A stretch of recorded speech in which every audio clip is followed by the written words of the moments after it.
So this is me flying a drone at sunset, and it looks pretty cool, right? Well, of course it is, until you try to fly back and you realize that you can't see jack shit. But I know nothing, so I fly home like an idiot, and I have no clue where I am. You can actually see right there where I realize I don't know where the hell I'm at. But it gets better. I run around like a chicken with my head cut off trying to figure out where to go. Maybe I can use the North Star or something, but I end up using the sound of the drone in relation to my position to figure out where I am, and eventually I can make it back to the field and figure out how to land. However, once the fires of my incompetence have subsided, the ashes of clarity present solutions to the problems that I made. So, the solution to my problem should be as simple as putting a flashlight on a drone, because that's what I plan to do. I'm gonna put a flashlight on a drone. 2 to the 1, from the 1 to the 3. I like good pussy and I like good trees. Smoke so much weed you wouldn't believe, and I get more ass than a toilet seat. 3 to the 1, from the 1 to the 3. I met a bad bitch last night in the D. So this project started the same as been before it, and made it come copious amounts of 3D design. All this right here is in 40x speed, and it's still not all of it. I started by trying to replicate the type of screw, but I don't know how to do that in Fusion 360 because I don't know how to use Fusion 360. I had to learn what a SCAD file was, which doesn't even sound like a real thing. So I ended up using good old Tinkercad. God, I need to learn Fusion 360. Now, we could do something as simple as making a 3D print part, tossing a flashlight on there, turning said flashlight on, and then flying away. But that's boring and lazy. Instead, I'm going to make the flashlight toggleable. Is that a word? Anyway, so we're going to need the flashlight, servo, some TPU, and maybe some PETG for good measure. So that was that. I hit print, and then went to bed. Sadly, I woke up to nothing but shattered dreams, and a print that needed to be printed. It took me 3 days to get this servo to move. Thank you very much, our FPV savior Joshua Bardwell, and no thanks ChatGPT. Nevertheless, it always fails on the first try. A microdose of integration hell, if you will. And the TPU mount had nothing to push against. It was looser than your X, not to mention the servo was just too damn weak and kept slipping. You know what that means. It's back to square one. So I swapped out that old servo for a better metal tooth one, which means there's going to be no slippage. Also, I'm getting rid of the TPU in favor for a sturdier design. The only problem with the servo is this one's 180 degrees, 360. If that's a problem, we'll deal with that later. Anyway, the small flashlight was awesome, but it only ran for a minute or two, so I'm going to hook it up to the flight controller, so it should run for as long as it goes.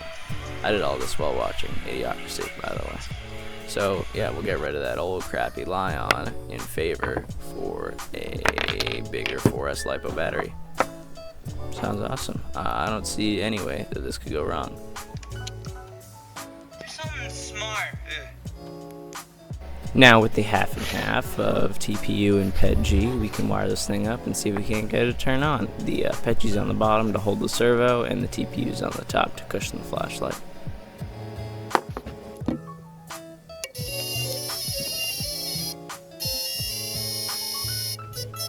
Alas, I sat mere inches away from a successful light-on drone prodigy, but it's never that easy, is it?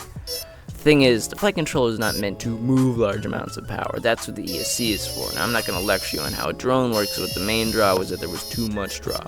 What I mean by this is the flight controller has a lot of power to deal out, but sure, there's a lot of stuff that needs the succulent power, like the receiver, air unit, servo, and this very hungry flashlight. What's going on when I try to power all these at once is akin to Woodstock 99.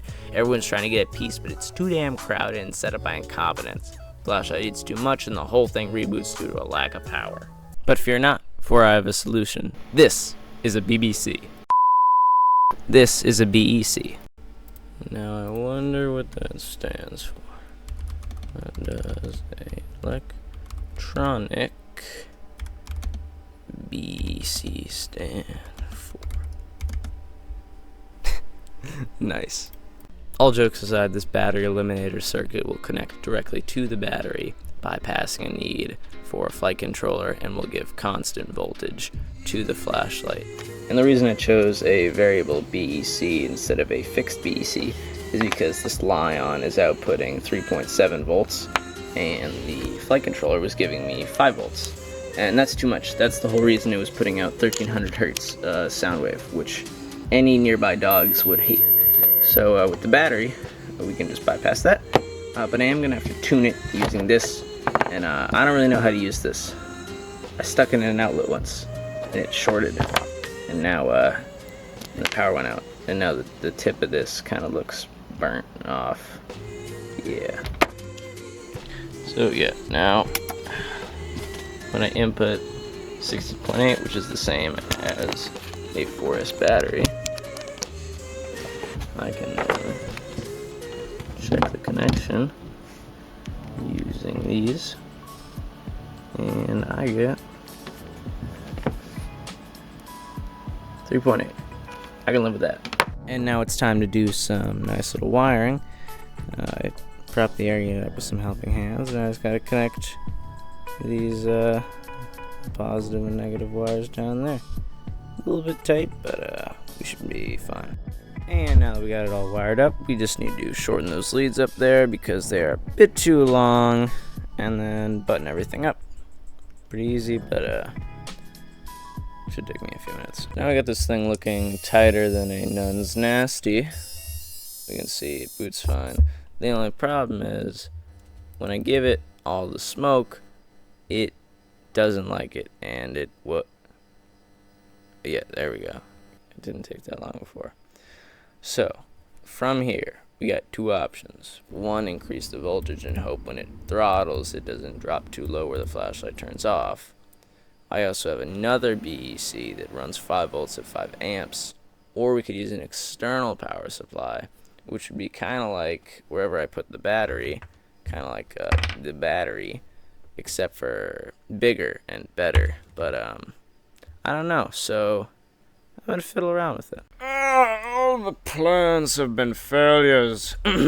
Anyway, this is not working. I used the other one. I used the 5 volts at 5 amps. It didn't work. We are going back to plan 1. This, but external. We got an 18650. I'm gonna toss it on the bottom. I've been working on a thing to fix it. We got this jazz. We got that jazz. I'm gonna do it. It's so damn late. Telemetry recovered. I kinda think I got it working. Oh! It works!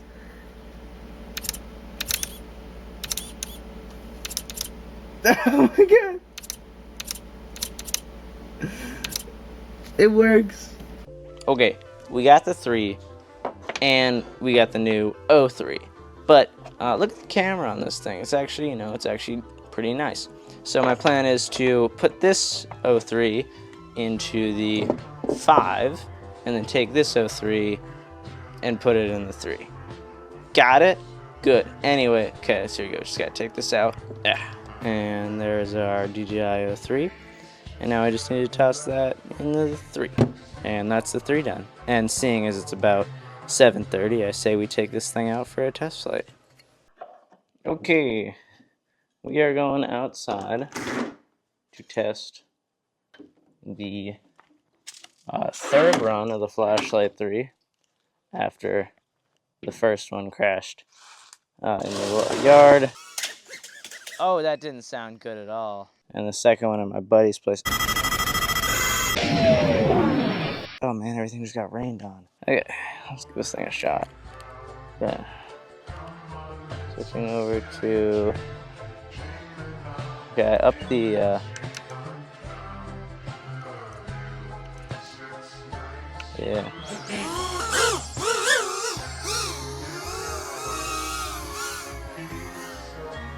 Oh man, this thing's awesome. Need to lower the camera, the flashlight angle a little bit though. It's chilly out here. Yeah, I need to lower the flashlight angle. Just land slowly. Okay. That was good. No big crash. Damn, that thing is bright. Let me check the flashlight angle just in the goggles. See how that looks. Yeah, that's better.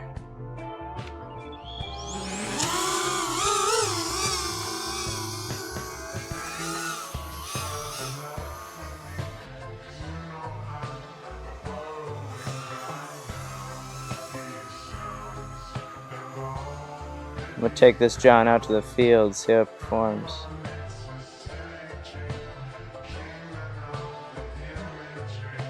Holy crap, I'm flying blind. It is definitely not the best at longer ranges. I have no clue where I am.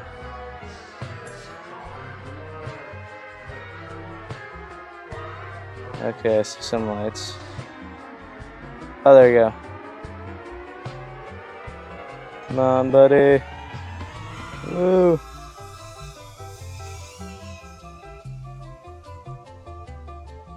Oh, I think the flashlight's giving out a little bit.